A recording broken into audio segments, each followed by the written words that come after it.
O próximo tema é a mudança de fase, que é um dos temas mais importantes da termodinâmica.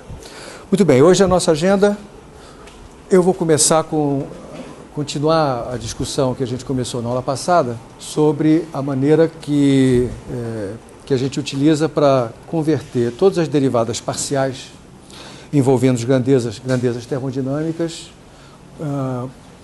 de forma a expressá-las como combinação de um número pequeno do que eu chamo de coeficientes termodinâmicos e, eventualmente, grandezas que representem ou que identifiquem o estado do sistema. Nós começamos a fazer isso na aula passada. Um dos exemplos que eu mostrei na aula passada foi o cálculo da taxa de variação da temperatura com a pressão num processo isentálpico. Todo mundo entendeu o que eu falei? O que é um processo isentálpico? A entalpia não varia. E isso é importante por quê? Por que esse coeficiente é importante? Porque é esse processo que vai gerar técnicas de resfriamento. Em particular, é ele que é utilizado na geladeira doméstica para você conseguir diminuir a temperatura do interior dela, né? Então, quando a gente determinou de que maneira dTdP, a H constante, depende dos coeficientes termodinâmicos, a gente usou uma técnicazinha simples para chegar até esse resultado. Eu vou me lembrar daquele exemplo para estabelecer aqui uma proposta de uma técnica geral que você pode utilizar para qualquer conversão desse tipo. Então, quando eu falo conversão de derivadas, o que eu estou entendendo é pega uma derivada parcial qualquer termodinâmica e é o processo de escrevê-la em termos dos coeficientes termodinâmicos. Isso é que é conversão de derivada. Uma técnica que eu vou propor a você não é única, enfim, é uma técnica relativamente simples e que dá conta da imensa maioria dos casos que você vai encontrar na prática. Então, o primeiro passo dessa técnica é você levar todos os potenciais termodinâmicos que aparecerem na sua derivada parcial para os numeradores. Então, aqui é levar potenciais. Aqui ao lado eu vou exemplificar o que eu estou dizendo com o cálculo que a gente fez na aula passada. Então, na aula passada a gente queria determinar de que maneira dTdP, a H constante, dependia dos coeficientes termodinâmicos. Veja que essa derivada parcial que eu quero converter, ela inclui um potencial termodinâmico, mas está num lugarzinho ruim. Ele é exatamente a grandeza que é mantida constante ao longo dessa derivação. Então, a primeira coisa é levar potenciais para os numeradores. Os potenciais a que eu me refiro aqui são U, H, F e G. Tá? Como é que eu levo isso para o numerador? Eu vou usar propriedades das derivadas parciais. A propriedade que eu vou usar nesse caso é aquela que me diz que o produto de 3 derivadas parciais envolvendo T, P e H tem que dar menos 1. Então isso aqui eu vou continuar escrevendo aqui. Lembre, a gente mantém sempre a ordem PHT, PHT, e a última é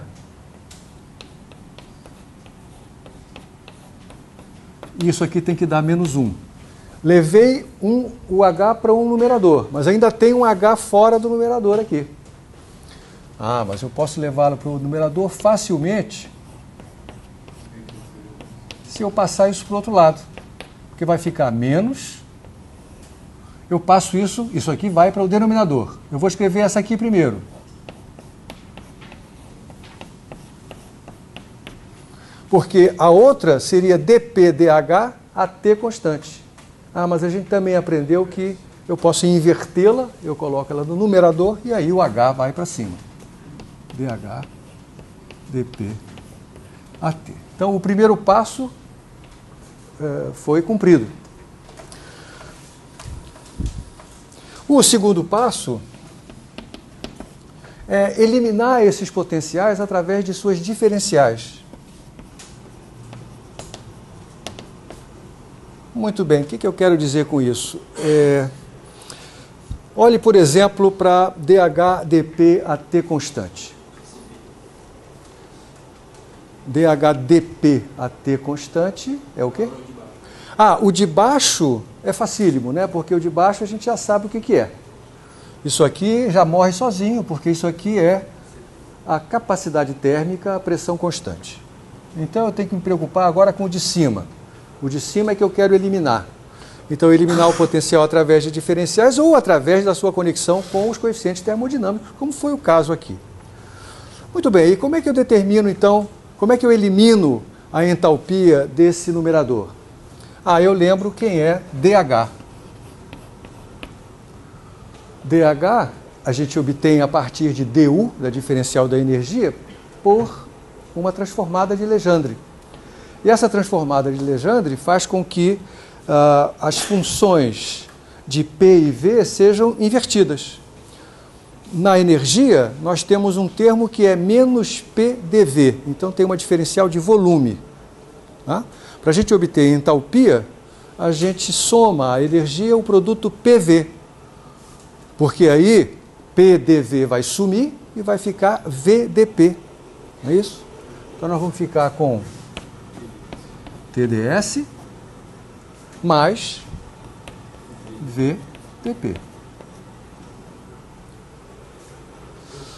E em que isso me ajuda? Ah, porque agora eu posso interpretar DH/dP a T constante como sendo o resultado de tomar DH/dP e fazer T constante nessa brincadeira, né? Então isso aqui vai dar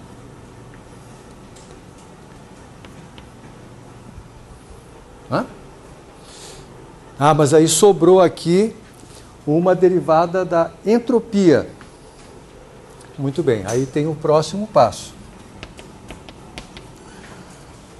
Se necessário, leva a entropia para o numerador. Nesse caso nem é necessário porque ela já está no numerador.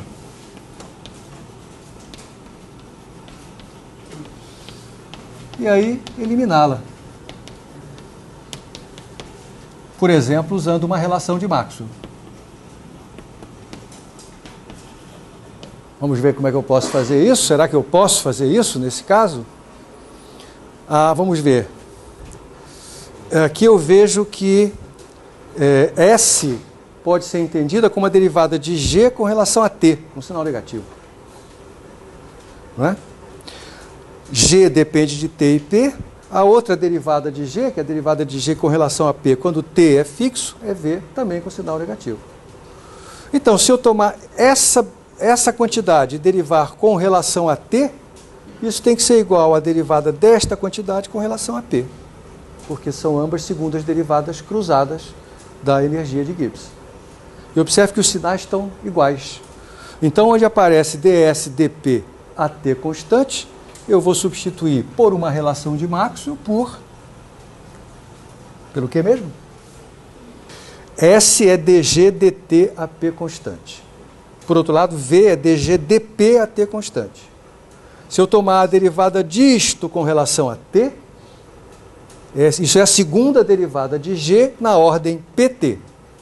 Se eu tomar a derivada de S com relação a P, isso é a segunda derivada de G na ordem TP, na ordem inversa. Portanto, são iguais.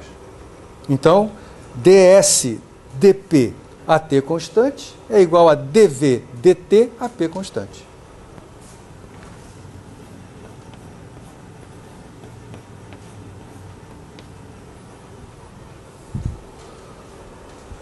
Muito bem. O próximo passo é levar V. Será?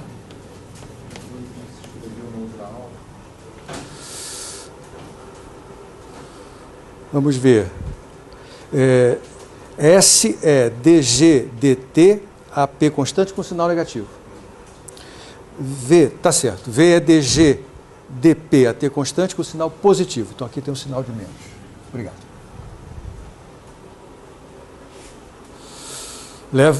Levar V para o numerador. Não foi necessário, porque o V já apareceu espontaneamente no numerador. Né?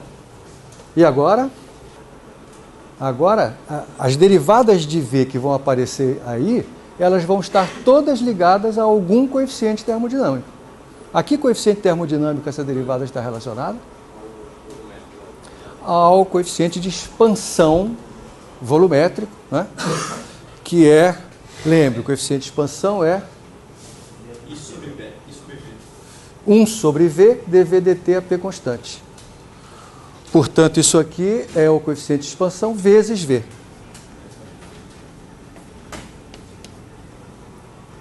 E a nossa tarefa terminou. Isso aqui vai dar, portanto, menos...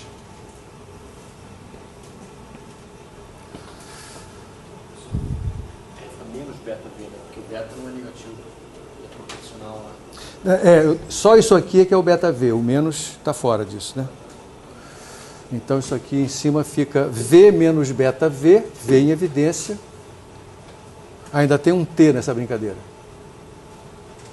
que está multiplicando o beta.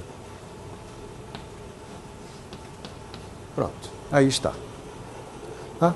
Então eu lhe mostrei, levar V para o numerador e aqui identificar os coeficientes termodinâmicos que resultaram.